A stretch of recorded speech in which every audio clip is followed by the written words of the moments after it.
Irmãos, como falamos no início, hoje começaremos mais uma série, uma minissérie, em alguns encontros, falando sobre as visões do profeta Zacarias. Zacarias é um livro fascinante, assim como todos os outros nas Escrituras.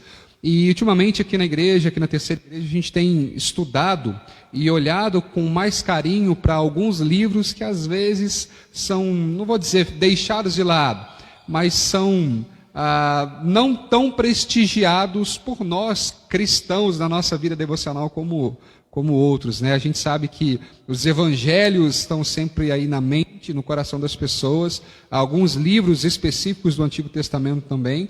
E aqui a gente tem feito algumas séries de mensagens específicas falando de alguns temas, falando de alguns livros que são muito, muito importantes para a gente enquanto cristãos, para a gente como povo de Deus, para de fato aprender mais sobre o caráter de Deus, mais sobre a santidade de Deus, mais sobre Ele e sobre também como nos relacionar com o nosso Deus, entendendo então o Evangelho de forma plena, de forma abrangente. Fizemos assim com Jonas, estamos fazendo assim com Ruth aos domingos, e hoje a gente começa falando um pouquinho, pensando sobre Zacarias, essas visões que o profeta traz para a gente em seu livro. E para nos ajudar nesse processo de conhecimento, de entendimento, queria convidar o pastor Rodrigo para estar com a gente aqui, Rodrigo Pena, que será o portador da mensagem de Deus nesses dias, quando nós ouviremos um pouco mais sobre esse precioso livro do nosso Senhor. Então fique à vontade, anote aí se você tiver algumas dúvidas, algumas perguntas, que no final a gente vai conversar um pouquinho com vocês. Se tiver alguma pergunta, a gente vai fazer aqui e vamos tentar conversar isso mais no final, tá bom? Deus te abençoe, Deus abençoe nosso pastor também, em nome de Jesus. Amém. Saúdo os irmãos com a graça e a paz do nosso Senhor Jesus. É uma alegria poder estar aqui com o Marcos César, pastor, amigo. Nos conhecemos desde Belo Horizonte. E é uma alegria a gente poder falar desse livro, né? Todos os livros da Bíblia são importantes, mas Zacarias foi um livro que mexeu muito com a minha vida, e eu tenho certeza que todos os livros da Bíblia, pela ação do Espírito Santo, pelo entendimento também que nós temos da palavra, ele vai falar conosco nessa noite. Zacarias, na semana passada eu falei com os jovens, dei só uma introdução. Ele é um livro que ele tem, o estilo literário dele é apocalíptico. E apocalíptico não quer dizer que é do final das coisas, mas é um jeito de escrever. É um jeito de você escrever com figuras. São figuras que são colocadas. E hoje nós vamos ver que Zacarias, numa noite, ele teve 8 visões. E essas 8 visões, que são colocadas numa noite, elas são escritas numa forma de um estilo literário hebraico, que é o quiasmo. O que é o quiasmo? O quiasmo são 8 visões, e o centro das visões, ou o meio dessas 8, que seria a quarta e a quinta, são o clímax de todas as visões. É como antigamente o Campeonato Mineiro terminava e tinha 12 times, e depois os 8 primeiros iam para o octogonal final. O primeiro jogava com 8, então a primeira visão de Zacarias tem a ver com a 8ª. A segunda tem a ver com a 7ª. A terceira tem a ver com a 6ª. E a 4ª e a 5ª estão no centro, que são de 2 líderes que nós vamos ver. Hoje nós vamos ver a primeira e a segunda. Então nós vamos abrir as nossas Bíblias em Zacarias capítulo 1, versos de 7 até o 17. Nós vamos ver essa primeira visão e depois nós vamos ler a segunda visão, tá? Nós vamos seguir nessa de 2 em 2, né? E depois nós vamos ir ligando uma à outra. Eu vou ler numa versão um pouco mais fácil, porque ela transforma até os meses para a gente. E aí falar no versículo de vocês, no versículo 7, vai falar do mês de Sebate. E aqui vai falar que é o dia O mês de Sebate se refere ao mês de fevereiro, dia 15 de fevereiro. Então, Zacarias capítulo 1, versículo 7 a 17. 3 meses depois, né, do que havia acontecido ali no início, 3 meses depois, no dia 15 de fevereiro, o Senhor deu outra mensagem ao profeta Zacarias, filho de Berequias, neto de Ido. Numa visão, durante a noite, viu um homem montado num cavalo vermelho, parado entre algumas murtas num desfiladeiro. Atrás dele havia cavaleiros montados em cavalos vermelhos, marrons e brancos, ou baios, né, na Bíblia de vocês. Perguntei ao anjo que falava comigo: meu senhor, o que significam esses cavalos? Eu lhe mostrarei, o anjo respondeu. O cavaleiro que estava entre as murtas explicou: eles são aqueles que o Senhor enviou para percorrer a terra. Então os outros cavaleiros disseram ao anjo do Senhor, que estava entre as murtas: percorremos toda a terra e ela está em paz. Quando o anjo do Senhor ouviu isso, disse: ó Senhor dos exércitos, durante esses 70 anos tem estado irado com Jerusalém e as cidades de Judá. Quanto tempo levará para voltares a ter compaixão delas? E o anjo que falava comigo, ao anjo que falava comigo, o Senhor respondeu com palavras boas e consoladoras. Então o anjo me disse: proclame essa mensagem. Assim diz o Senhor dos exércitos: tenho grande zelo por Jerusalém e pelo monte Sião, mas estou extremamente irado com as outras nações que agora vivem tranquilas. Eu estava um pouco irado com o meu povo, mas as nações fizeram com que ele sofresse muito. E, portanto, assim diz o Senhor: voltarei para mostrar compaixão por Jerusalém. Meu templo será reconstruído, diz o Senhor dos exércitos, e serão tiradas medidas para a reconstrução de Jerusalém. Diga também, assim diz o Senhor dos exércitos: as cidades de Israel voltarão a transbordar de prosperidade, e o Senhor voltará a consolar Sião e escolherá Jerusalém para si. Vamos orar. Senhor Deus e Pai, estamos diante da Tua palavra e queremos ouvir a Tua voz nessa noite.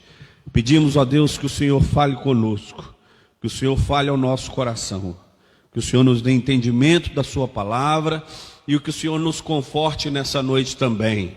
Mas o Senhor também nos dê estímulo, nos dê dedicação, nos dê vontade de obedecermos mais a Tua palavra. Nós oramos, ó Deus, para que o Senhor fale conosco. Sua palavra foi lida, vamos tentar explicá-la com figuras que são difíceis muitas vezes da gente entender, mas carecemos da ação sobrenatural do Teu Espírito. E clamamos ao Senhor que fale conosco nesse momento. E que o Espírito do Senhor esteja aqui e fale a vida de cada um aqui que nos assiste nessa noite, para a honra e glória do Teu nome, em nome de Jesus, amém. Nos versículos, vamos trocar o microfone.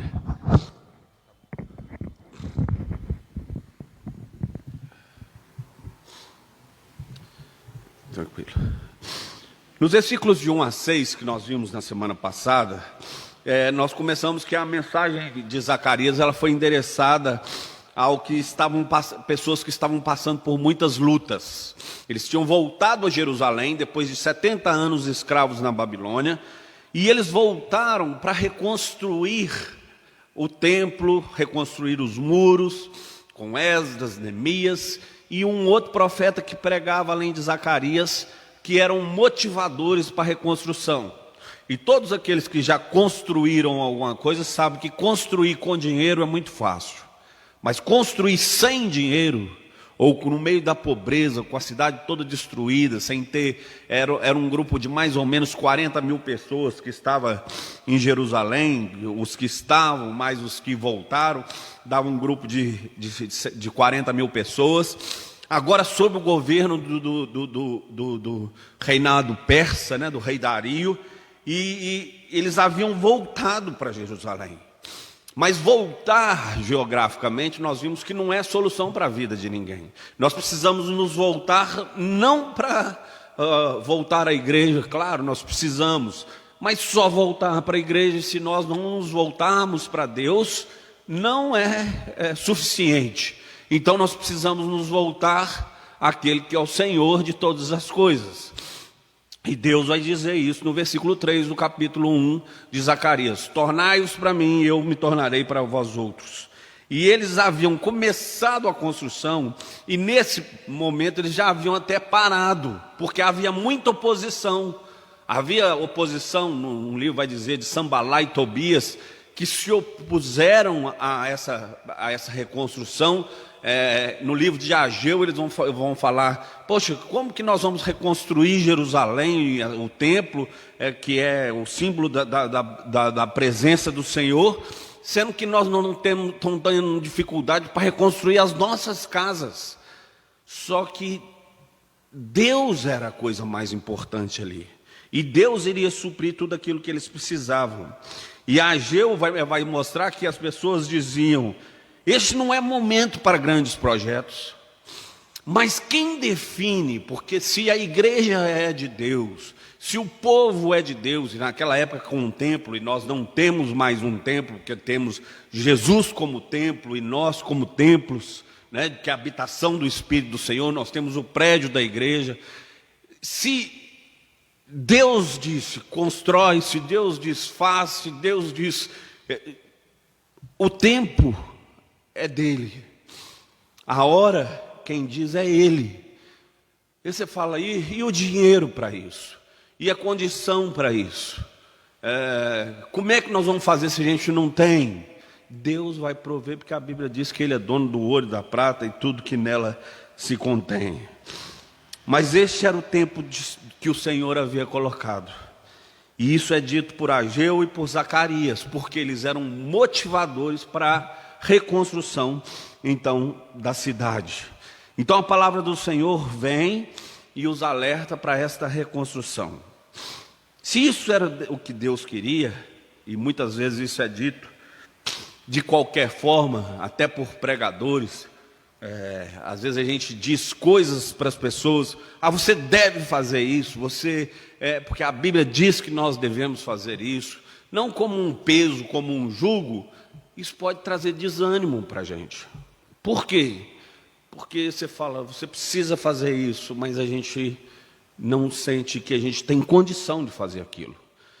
Isso tem que gerar em nós o quê? Simplesmente uma dependência maior de Deus. E então a palavra vem a Zacarias. Aí é a segunda vez então que a palavra vem a Zacarias, e vem numa noite que é bem turbulenta, que é uma noite onde ele vai ter 8 visões. E nós vamos ver nessa noite a primeira e a segunda, que era no dia 15, mais ou menos, de fevereiro do ano lá do rei Dario, que reinava agora que era o dominador, e o império era persa. Então a palavra era para que o povo não desanimasse. Como? Revelando ao povo as realidades espirituais do poder de Deus que estava presente ali. Como?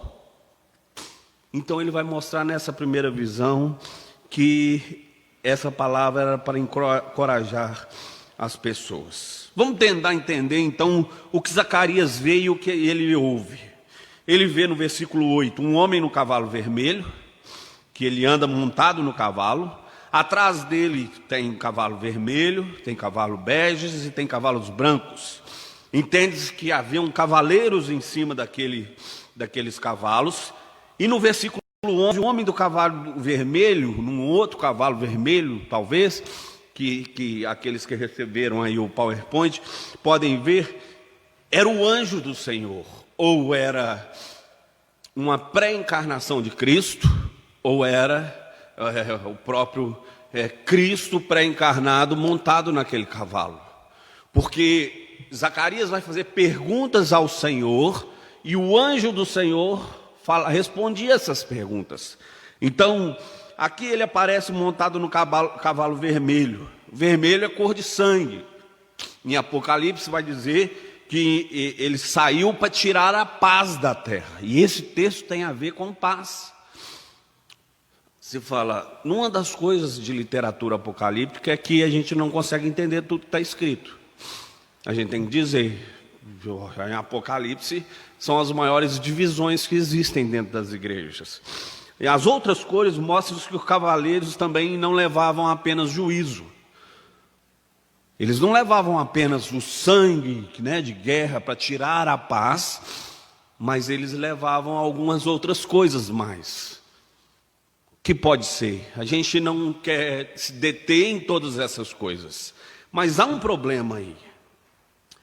O que acontecia naquela época era que, quando um império dominava o outro e tomava aquele império, o que acontecia era, cavaleiros eram enviados, claro, para recolher tributos, mas também em alguns vilarejos, algumas vilas, cidades, onde o que havia? Havia muita rebeldia, rebelião, e eles não se eles não aceitavam que alguém dominasse sobre eles. Então o que eles fizeram, essa visão era algo muito claro para eles. O que havia? Era no segundo ano, quer dizer, 2 anos apenas, que aquele povo estava sob escravidão do Império Persa agora. Ou não porque houve a oportunidade de volta, mas ainda eles tinham que pagar tributo ao Império Persa.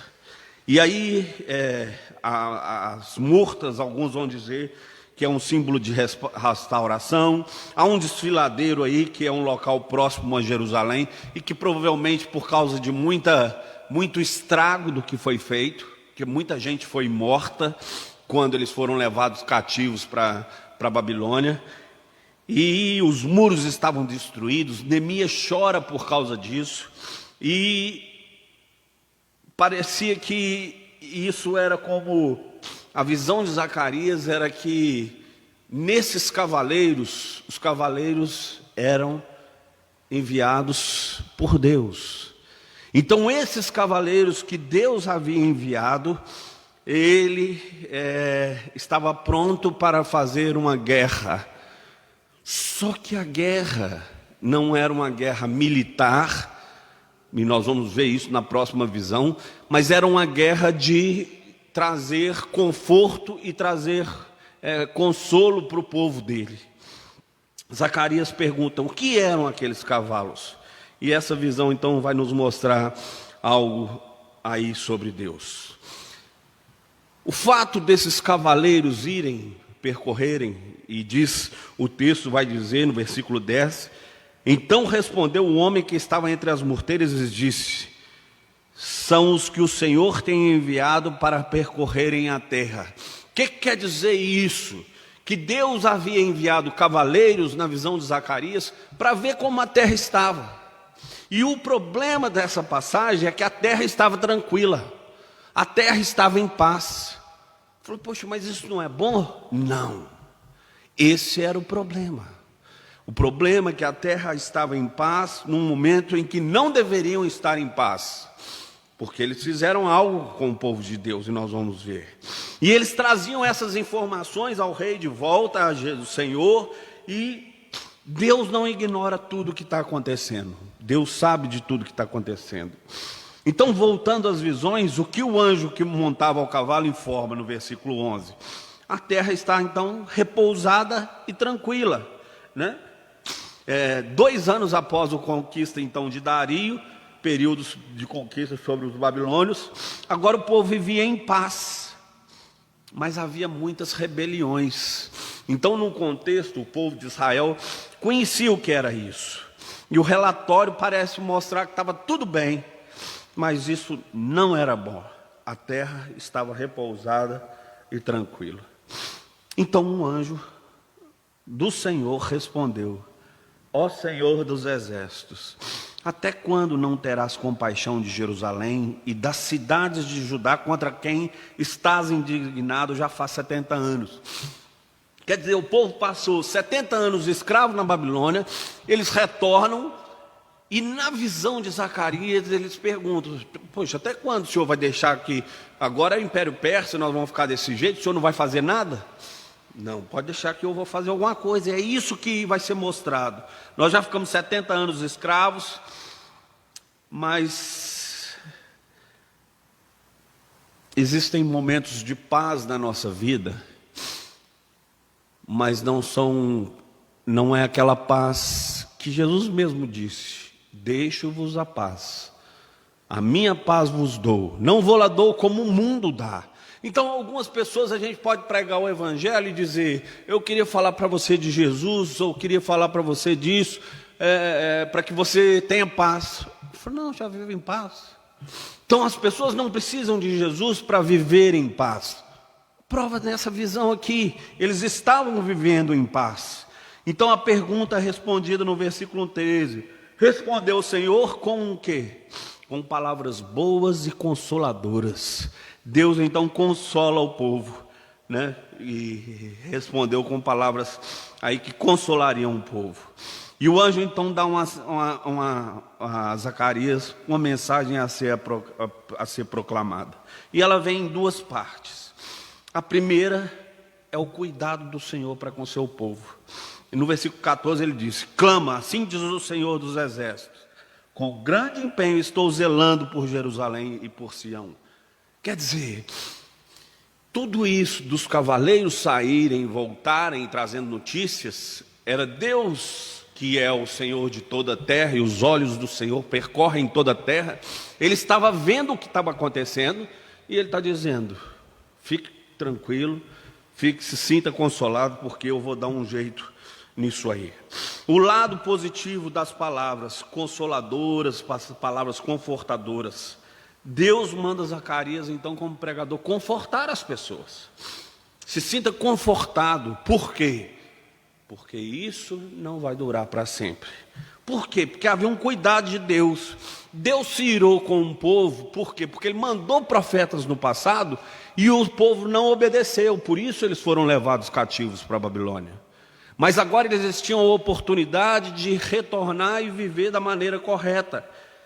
E o bom é que isso tudo que aconteceu com o povo foi que os babilônicos, eles foram além do que deviam, e Deus agora iria tratar com eles. Mas Deus tinha uma mensagem para o seu povo: vocês voltaram geograficamente, mas Deus está irado com as nações que vivem em paz. Por quê? Porque vivem em paz sem Deus na vida. Vivem em paz oprimindo o povo de Deus, oprimindo a igreja, falando contra a igreja, se opondo contra a igreja.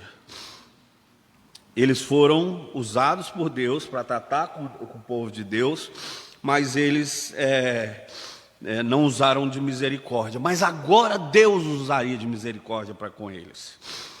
E a Bíblia nos mostra isso, que a gente era, por natureza, filhos da ira. Mas aí no versículo 4 de Efésios vai dizer: mas Deus, sendo rico em misericórdia. Então essa palavra "mais Deus" é como uma pergunta: até quando, Senhor? Aí entra Deus na história. E Deus entra na história que Ele vai cuidar do seu povo. Minha casa vai ser restaurada. Eu vou agir com misericórdia para Jerusalém. A minha casa será nela edificada, diz o Senhor dos Exércitos. O cordel será estendido, quer dizer, Jerusalém será medida. E nós vamos ver que vai haver uma visão que falar sobre isso. Então, quer dizer, Jerusalém iria prosperar. Isso iria terminar, essa opressão iria terminar. Mas há uma realidade que esse texto nos mostra também, que é a ira do Senhor contra as nações, no versículo 15. E com grande indignação estou irado. Lembra que Deus se irou contra os pais daqueles povo que havia voltado para Jerusalém, mas agora ele estava com grande indignação. Por quê? Porque Deus coloca uma pessoa para tratar, ou para ser usado como alguém que vai tratar um pecado do povo de Deus, e eles abusam daquilo que fizeram, ou do que poderiam fazer. Tem um livro intitulado de um cara chamado, o livro é Torturado por Cristo, de um cara chamado Richard Wurmbrand. E ele foi torturado por sua fé numa prisão comunista. E ele foi torturado e diz que uma das palavras dos torturadores é de agradecer a Deus. Pessoas que não criam em Deus, eles eram ateus, agradeciam a Deus, a quem eles não criam, por dar a ele o privilégio de torturar as pessoas. Mas mesmo assim ele dizia nesse livro que ele não tinha assim a capacidade de colocar toda a sua maldade para fora. Mas mesmo assim ele agradecia a Deus por Deus dar a ele a oportunidade de ser um torturador. Mas o fato é que existe uma vida após essa, e o Senhor está irado com aqueles que abusam do seu povo. Então, nessa noite, essa primeira visão, onde os cavaleiros saem e veem a terra em repouso, tranquilo, em paz, esse é um problema. Esse é um problema. A você, a mim, a cada um de nós, ou a igreja do Senhor que sofre, e pode orar e dizer: Senhor, até quando eu vou sofrer isso? As mães, aos pais, aos filhos, a inúmeras pessoas que dizem: Senhor, até quando eu vou sofrer isso? A resposta é que Deus age com zelo para com o seu povo. E Ele está dizendo: vai terminar. Isso vai acabar. Por quê? Porque muitas vezes a gente sofre, não só pelo mundo caído que nós vivemos, mas nós sofremos por causa da opressão, ou por causa de como as pessoas que não creem no Evangelho e como o Evangelho é combatido, e como leis são colocadas contra a igreja. Então o anjo se levanta contra o fato das nações se sentirem repousadas e tranquilas. É difícil acreditar no julgamento de Deus quando a vida cai na normalidade. E esse povo estava, está tudo normal, estou em paz, Mas em paz sem Deus é o problema. Nem todos, o império que dominava era o Império Persa. Mas e os outros impérios, ou as outras pessoas também, que também foram dominadas, tanto pelos babilônios, como também pelo persa, Medo-Persa, eles também sofriam naquele momento. Não eram o povo de Deus, porque não se preocupavam com Deus. E Zacarias então vem para confortar o povo e dizer: fique tranquilo, porque isso vai terminar. A minha obra vai terminar. O cordel vai ser medido em Jerusalém. E eu estou dando a vocês palavras boas, confortadoras e consoladoras. O pecado da indiferença é o pecado de, muitas vezes, a gente chegar na igreja com os nossos pecados e não nos sentirmos incomodados com as coisas erradas que fazemos. Nós estamos indiferentes às coisas que acontecem. E era isso que acontecia. As pessoas estavam indiferentes ao sofrimento do povo de Deus. E às vezes nós estamos indiferentes quanto aos sofrimentos que nossos irmãos passam e acabam que a gente não é uma igreja dentro da igreja.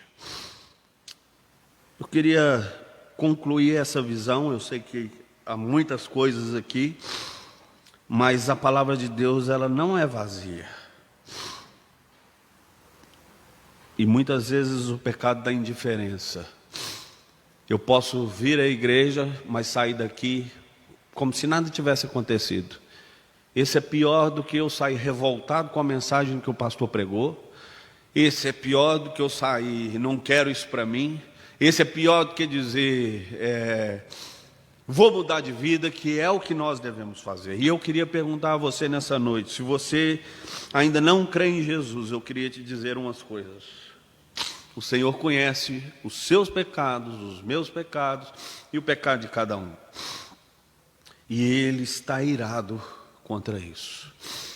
Mas Ele jogou toda a sua ira sobre Jesus na cruz. E a a questão da misericórdia de Deus que pode te alcançar nessa noite. Qual é a resposta para isso? Se você viver em paz sem Jesus, é um problema que você precisa resolver. E o problema que precisa resolver é: volte-se para Jesus.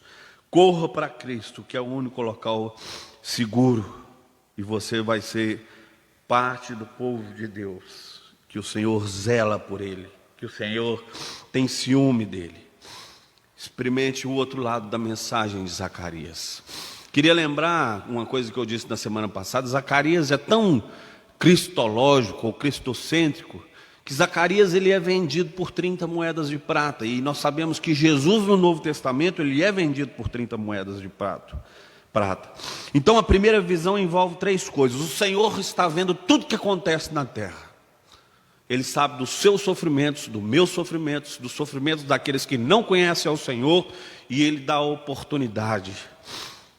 Ele e os seus cavaleiros estão percorrendo a terra e estão dando a Ele retorno. Ou a visão mostra que Deus vê tudo.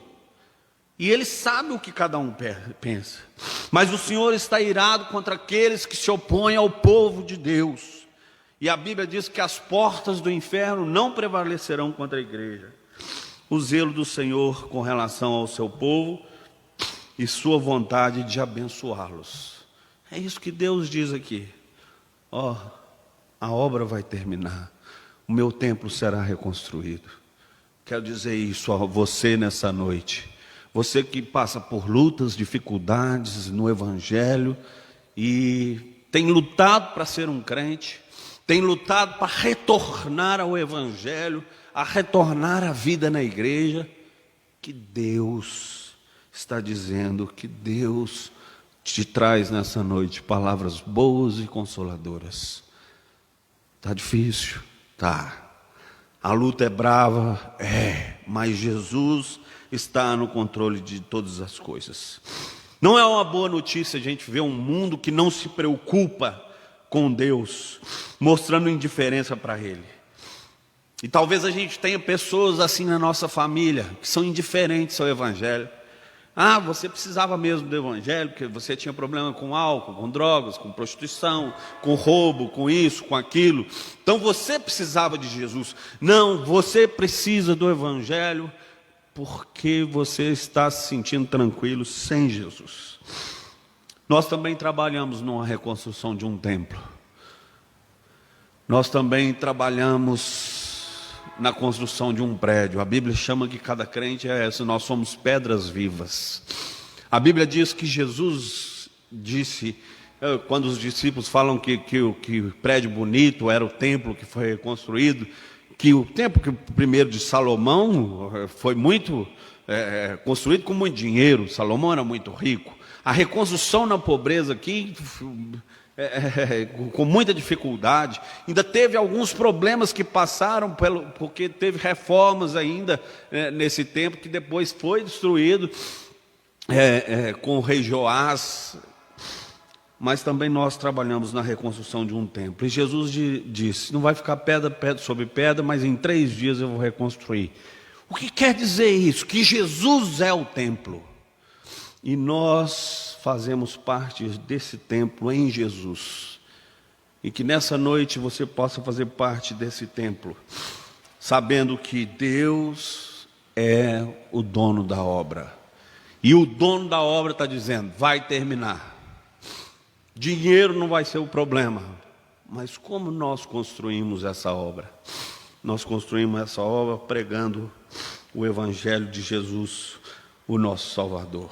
O Senhor controla todas as coisas, e a certeza que nós temos é que essa obra vai terminar. Ele diz isso: estou zelando por Jerusalém, a casa será edificada, diz o Senhor dos Exércitos, e o cordel será estendido sobre Jerusalém. Mas essa não é uma boa notícia para aqueles que vivem em paz sem Deus.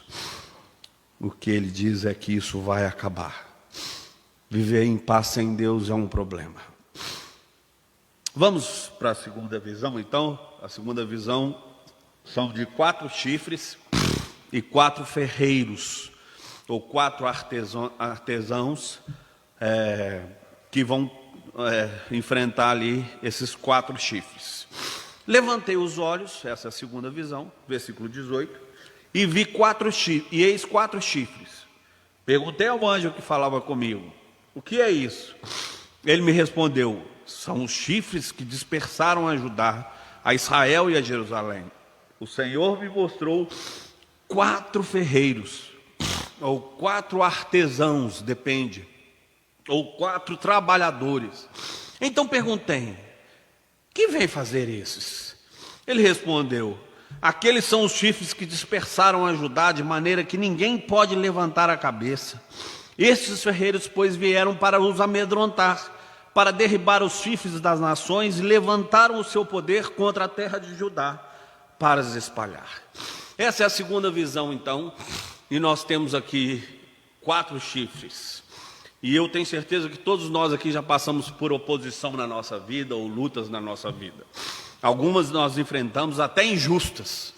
Quando era pequeno, ou um colega, uma pessoa da sua escola, muito mais velho, talvez te machucou, fez algo contra você, ou o seu chefe no seu trabalho te oprimiu porque ele tinha mais autoridade. E isso aconteceu com a nação de Israel. Mas aqui há 4 chifres que representam poderes, e alguns poderiam dizer: esses 4 chifres são o Império Babilônico, o Império Medo-Persa, o Império Grego e o Império Romano. Pode ser, mas representa não só estes, como todos os impérios durante todos os tempos que se opuseram e se opõem e vão continuar se opondo ao povo de Deus. Era um animal com 4 chifres que representavam poderios, e nós vamos ver isso também naquela estátua lá de Daniel, quando Daniel vê, que eles saíam para ferir a Judá, eles saíram para dispersar Jerusalém. Quer dizer, cada domínio daqueles impérios que vieram sobre Jerusalém, que vieram sobre o povo de Israel, foram espalhando o povo de Israel para todos os lados. Por isso nós temos judeus aí para todo canto do mundo. E eles foram sendo espalhados. Então essa visão nos mostra que parece que essa luta ela é um pouco não tão correta. O poder do lado de lá está muito mais forte que o poder do lado de cá. A gente olha às vezes para algumas igrejas que às vezes é só uma portinha de ferro, e a Bíblia diz assim: e as portas do inferno não prevalecerão contra a igreja. E a gente vê aqueles que se opõem ao evangelho com grandes poderios, com grandes forças, com grande liderança nas nações, e a gente fala: como que nós, ou como que uma igreja dessa, ou como que a nossa igreja pequena e tal pode enfrentar essas lutas que nós temos que enfrentar? Então essa visão nos mostra algo parecido. A luta de ferreiros é como se de um lado houvesse tanques de guerra dos melhores do mundo, de um lado, e do lado de cá um cara com a pá na mão, o outro com a enxada, e o outro com o facão, e o outro com a foice na mão. Se fosse muito, mas era menos do que isso. Os caras eram artesãos, os caras eram os construtores do templo na época de Salomão. É a mesma palavra, é a mesma palavra que foi usada para a construção do templo. Espera aí, nós vamos para a guerra. A gente chama quem? O exército, ou a gente chama o grupo de pedreiro que a gente tem na igreja? Chama o pedreiro lá com a colher e o cimento, e nós vamos jogar cimento neles. Não é isso que Zacarias está mostrando. Ele está mostrando que os 4 chifres representam todas as nações em todos os tempos, espalhando o povo de Deus. E eles têm se comportado como animais, chifres, chifrando, aterrorizando o povo de Israel, aterrorizando a igreja. Tem um amigo que chama Exuco Emeka, pastor na Nigéria. Ele é um nigeriano, e eu encontrei com ele uma vez. Ele falou: Rodrigo, ore por mim, porque eu deixei minha mulher e minha filha escondidas lá na Nigéria para poder vir nessa conferência aqui que nós estamos nos encontrando.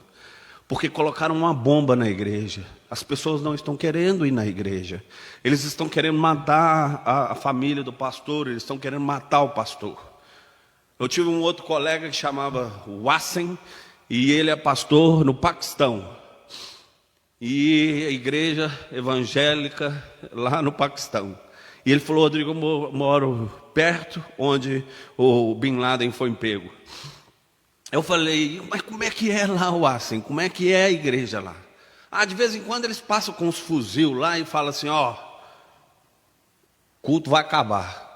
Nós vamos ali na frente e vamos voltar e não vai ter culto aqui mais não. Aí eu falava: e aí, o que vocês faziam? Ele falava: a gente continuava cultuando a Deus. E eles voltavam, não voltava, e o culto continuava, e a igreja continua prevalecendo, e a igreja continua lutando. Mas quando você vê aquelas pessoas com armas, e a gente sentado com a Bíblia na mão, e a gente louvando a Deus, como que a gente enfrenta essa guerra? Ou como artesãos, vou chamar um cara que pinta quadro para ele ir para a guerra com a gente. Uai, essa guerra está injusta. Mas essa é a visão de Zacarias. A visão de Zacarias é que há 4 chifres, há 4 impérios que se opõem ao povo de Deus, espalhando o povo de Deus. E Deus está dizendo para ele, sabe o quê? Constrói o templo. Por quê? Porque o templo é o símbolo da presença de Deus. E para mim e para você nessa noite, como nós construímos o templo? Como nós fazemos parte dessa obra? Como nós participamos dessa obra do Evangelho? Como nós construímos o templo de Deus? Quando Jesus vai voltar? Ele vai voltar na hora que se completar o número daqueles que são o povo de Deus. Então a nossa tarefa nisso, nós somos artesãos desse templo. Tocando, pregando, evangelizando, chamando os amigos para virem à igreja. É assim que a gente se opõe. Entrou alguém aqui na igreja, nós vamos juntar a igreja e pegar o cara e bater nele até a morte? Não, o que nós vamos fazer? Nós vamos pregar o evangelho para aquela pessoa, porque é dessa forma que a igreja vai se opor aos impérios, aos poderios que se levantam contra o povo de Deus. E há uma ligação com a visão anterior dos cavaleiros e a visão dos 4 chifres, no versículo 16. Portanto, voltei-me para Jerusalém com misericórdia, minha casa será nela edificada. 4 artesãos contra 4 chifres. 4 construtores que iriam fazer o reboco do templo, que iriam fazer assim, assado, e um ia fazer a parte da escultura, daquilo, das coisas, a cortina do templo, o propiciatório, as coisas que deveriam ser reconstruídas. Era dessa forma que o povo iria se opor a esses que se levantavam como povo de Deus. Esses eram trabalhadores do tabernáculo, trabalhadores do templo, e sob também a reforma de Joás. O reino de Deus não acabou. A pandemia não acabou com a igreja. A pandemia pode ter, às vezes, gerado uma certa comodidade àqueles que estavam distantes de Deus. Mas a pandemia pode gerar também em nós uma saudade de estarmos presentes e firmes na igreja. E é isso que nós estamos fazendo nessa noite. Acho que talvez algumas pessoas nunca sentiram tanta falta da igreja como sentem agora. Mas precisou vir alguma coisa que proibiu com que as pessoas fossem à igreja, porque estava muito normal ir à igreja. Mas agora essa luta talvez despertou pessoas em oração, pessoas em buscar mais a Deus, pessoas em se preocupar mais com a vida da igreja.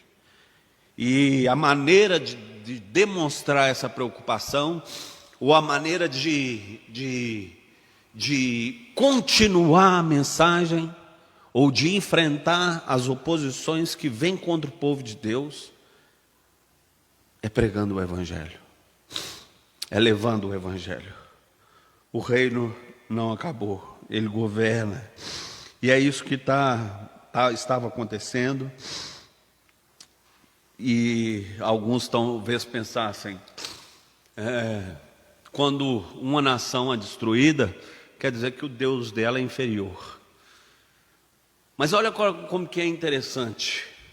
Aqui, a maneira da pregação do Evangelho, ou de mostrar que o Deus a quem eles serviam estava vivo, era reconstruindo o templo, era a maneira de enfrentar a oposição. Mas um tempo atrás, no livro de Gênesis, tem um cara que também pregou, pregador da justiça, chamado Noé, que ele pregou o Evangelho falando que Deus iria destruir o mundo, e ele, construindo a arca, ele se opôs ao mundo da maneira como que ele estava vivendo.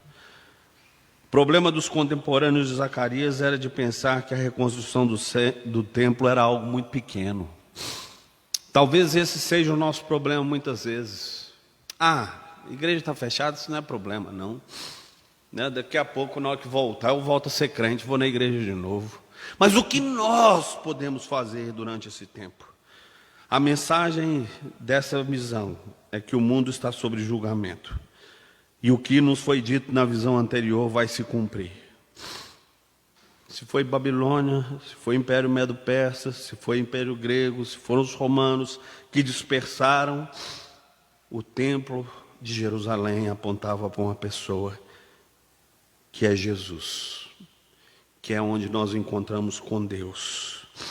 Jesus anunciou a construção de um novo templo, um novo projeto, e a vinda do reino de Deus em caráter último, que todos aqueles que se opõem ao governo de Deus ficarão aterrorizados, porque o texto diz que os ferreiros vieram para amedrontar e para derribar os chifres, diz o versículo 21. Das nações que se levantaram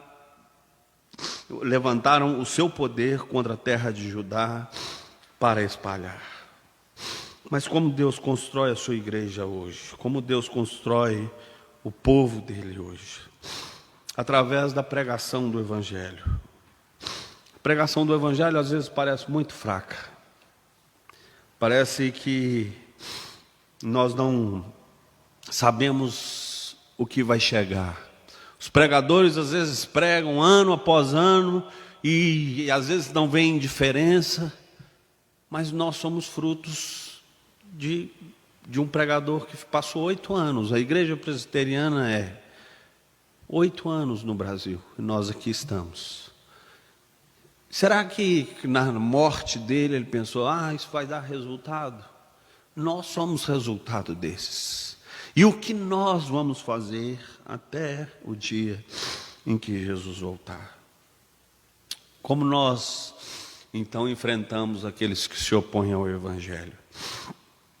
Como nós, então, participamos da construção do povo de Deus, do templo de Deus, que é formado pelo número daqueles que Deus escolheu? É pela pregação do Evangelho. E ela não é pequena. Ela pode ser considerada por alguns como uma obra fácil, ou uma obra, que é o pastor que quer ganhar dinheiro, que é isso, é aquilo, mas não é. A pregação do Evangelho, diz a Bíblia, que é aquele que almeja o pastorado, grande obra almeja. Quão formosos são os pés daqueles que anunciam o Evangelho. Qual a maneira da gente enfrentar aqueles que se opõem ao Evangelho? É soco, é chute, é briga, é tiro, é revólver, é isso, é aquilo? Não. É pela pregação do Evangelho. Nós não podemos orar para que venha o teu reino, como diz na oração do Pai Nosso, sem que preguemos o Evangelho. Nós podemos orar: Senhor, venha o teu reino, seja feita a tua vontade. Mas nós precisamos pregar o evangelho, porque senão é muito egoísmo da nossa parte. Ó, já converti, Senhor, agora vem. Mas o reino de Deus já está aqui e nós aguardamos a plenitude dele. Fico pensando nessa batalha, como ela seria feita se fosse um filme. Talvez 4 vans ou 4 caminhãozinhos cheio de pedreiro dentro lá, de um lado, um com pincel na mão, outro para montar a cortina do templo, outro com algumas coisas, uma colher de pedreiro e tal, um saco de cimento e etc. E do outro lado, tanques dos melhores americanos e caças e etc. E a gente olha e fala assim: quem vai vencer essa batalha é do reino de cá. São os pedreiros, são os artesãos, porque Deus é que batalha. E Deus diz: a minha obra vai terminar. Que Deus faça de mim e de você ferreiros, artesãos, trabalhadores em prol do seu reino. Mesmo que a luta pareça injusta, mesmo que a gente olhe para o outro lado e fale assim: puxa vida, que luta injusta a pregação do evangelho. A gente está aqui ano após ano, pregando, e a gente não vê resultado. Mas o resultado quem dá é Deus. E o resultado, Deus já disse qual é: a minha casa vai terminar. E Ele, a casa dele é Jesus, e somos nós que somos a habitação do Espírito Santo de Deus.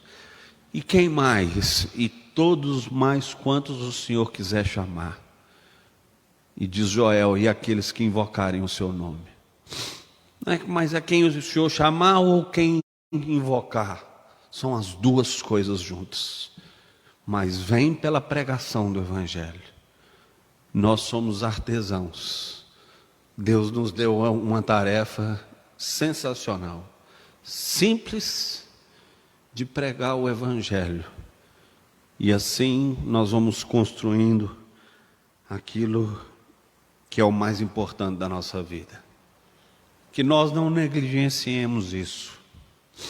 Não deixe de pregar o evangelho. Pregue o evangelho. Até para quem você não queria. Ah, eu não gosto daquela pessoa, não. Pregue para ela. Ah, eu não gosto desse tipo de pessoa, não. Pregue para ela. Pregue, porque nós não sabemos quem são aqueles que Deus vai chamar. Mas eles são chamados pela pregação do evangelho. E é assim que a igreja vai prevalecer.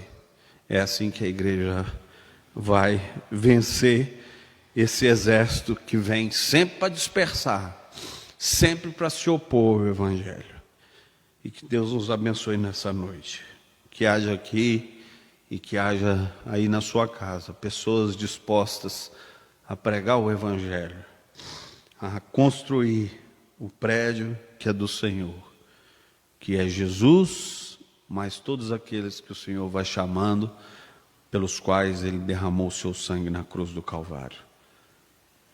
Mais uma vez, talvez você tenha na sua família pessoas que ainda não creem no evangelho. Seu pai, sua mãe, irmãos, irmãs, tios, tias, avós. Não desista, não desista, porque o evangelho vai vencer, a obra vai terminar, mesmo que pareça difícil, mas pregue o evangelho para eles, fale de Jesus para eles, e seja mais um trabalhador dessa obra, a obra que é do Senhor. Vamos orar. Senhor, obrigado pela Tua palavra nessa noite. Obrigado, Deus, porque diante dessas visões que Zacarias tem, o Senhor nos ensina mais do Evangelho. E o Evangelho, que é a Tua palavra, diz que a obra vai terminar, sua casa vai ser edificada. Hoje nós não temos mais um templo, porque o sacrifício de Jesus na cruz já foi feito. Nós não temos altar, mas nós temos o Senhor Jesus reinando sobre nós.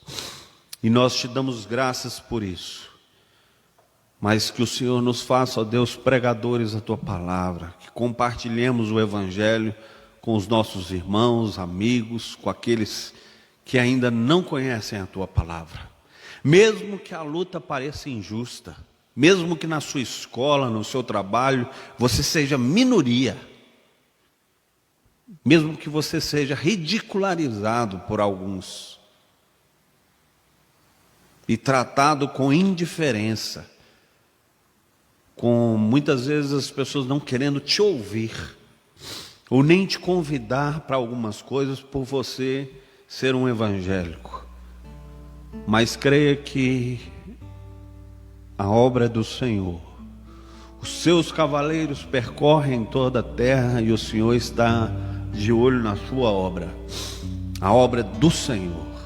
Mas o Senhor usa pessoas pecadoras como nós, para a honra e para a glória do teu nome.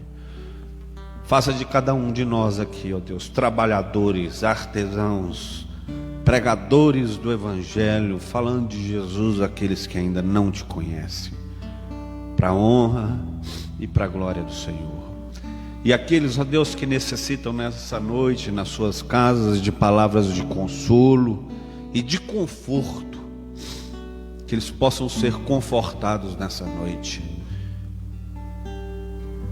que eles possam ser consolados nessa noite, porque talvez estão orando, dizendo: Senhor, até quando? Mas que eles possam ter convicção que isso um dia vai acabar. Suas lutas, suas dificuldades, elas terminarão pela obra de Jesus na cruz do Calvário, mas pela pregação do Evangelho que o Senhor nos usa também. Louvado seja o teu nome nessa noite. Nós te oramos agradecidos em o nome de Jesus. Amém.